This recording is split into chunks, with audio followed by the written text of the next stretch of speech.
আমরা না স্টেশনে ট্রেনের জন্য ওয়েট করছিলাম। তারপর ট্রেন ধরে আমরা ডায়মন্ড হারবারে গেলাম। ডায়মন্ড হারবারে নেমে আমরা সমুদ্রের সাইডে যাচ্ছি, ডায়মন্ড হারবারের নদীতে। ওখানে না এত সুন্দর ভিউ আসে, আপনাদের কি বলবো, এত সুন্দর, মানে মনটা শান্তি হয়ে যাবে।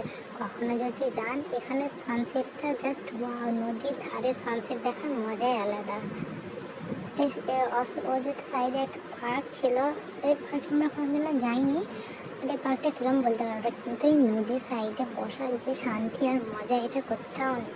এখানে বিকেলে টাইমে বসা, ওখানে যাওয়া, ওখানে সানসেটটা দেখা, ওখানে কত লোক, যারা আপনারা কলকাতা টাউনে থাকেন কিংবা ডায়মন্ড হারবারে আশেপাশে থাকেন, আপনারা ভালোভাবেই জানেন নদীর অপোজিট সাইডে একটা স্টেডিয়াম আছে, ফুটবলের স্টেডিয়াম। ওখানে অনেক বাচ্চারা খেলছিল।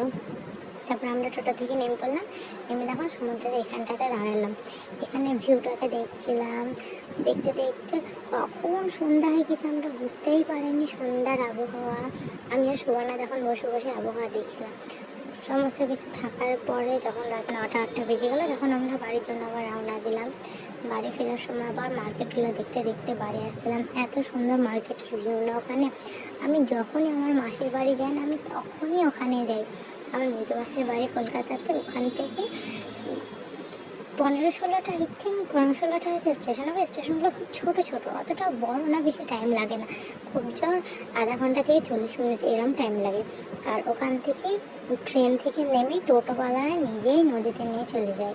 ওনাদেরকে বললেই যেতে বলা হয় নদী। ওখানে ভাড়াও বেশি হয় না, একদম অল্প খরচে আপনারা শান্তিভাবে এখানে ঘুরে আসতে পারেন।